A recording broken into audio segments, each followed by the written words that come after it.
तो नमस्कार दोस्तों, आज हम नई टेक्नोलॉजी के बारे में बात करेंगे जो है चीन की नई टेक्नोलॉजी। एक ऐसा बम जो यदि गिर जाए तो ज़रूरी नहीं कि उससे विस्फोट हो, बस वो गिरेगा और लाइट चली जाएगी और पूरा शहर अंधकार में छा जाएगा। ऐसा ही बम जिसका विकास हुआ है चीन में। तो चीन में हुआ है इलेक्ट्रिक ग्रिड डिस्ट्रैक्शन बम, इसका नाम है। तो ये एक तरह से भविष्य का साइबर विद्युत युद्ध है। साइबर कंप्यूटर युद्ध नहीं, विद्युत वाला, कि आपकी भाई साहब सारी बिजली ख़त्म है तो क्या कर लोगे आप। मतलब जहाँ पावर ग्रिड पे गिर गया वहाँ पावर ग्रिड बिल्कुल ठप हो जाएगी और पूरा देश ही नहीं, शहर और देश भी अंधेरे में डूब सकता है, क्योंकि बड़े बड़े प्लांटों पे ऐसे हमले आसानी से हो सकते हैं। तो ये बम कैसे काम करता है? ये एक्चुअल में परंपरागत विस्फोटक नहीं है, ये इलेक्ट्रोमैग्नेटिक पल्स और साइबर इंफ्रास्ट्रक्चर अटैक तकनीक से लैस है। इसका उद्देश्य दुश्मन के power grid, transmission station, control system सबको बाधित करना है।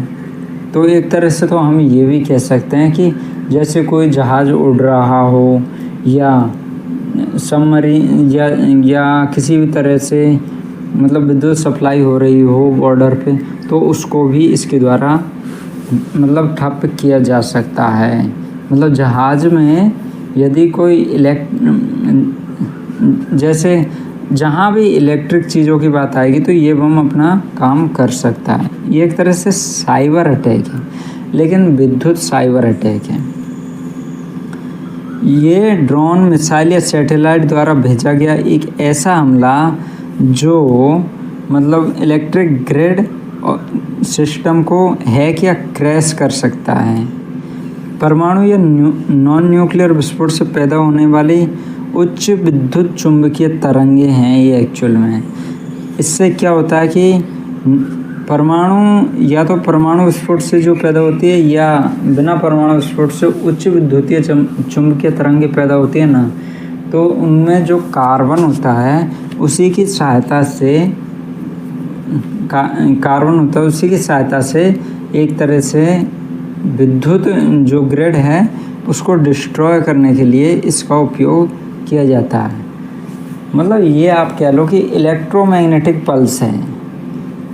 और जहाँ भी मतलब जैसे लेज़र की तरह काम करता है, लेज़र काम नहीं करता, लेज़र जैसे काम करता है कि लेज़र कहीं भी आप उसे फोकस करो आपको दिखाई नहीं देगा, लेकिन है ना वो जिस एरिया में उसका फोकस जाएगा वहाँ कम्प्लीटली जो है डिस्ट्रैक्शन हो जाएगा।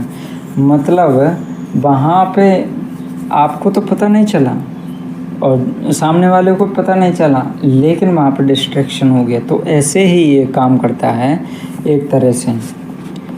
तो इससे नेटवर्क भी, कम्युनिकेशन नेटवर्क भी शट डाउन हो सकता है और आर्थिक संकट और नागरिक संकट भी पैदा हो सकते हैं। तो इस तरह से चीन ने जो टेक्नोलॉजी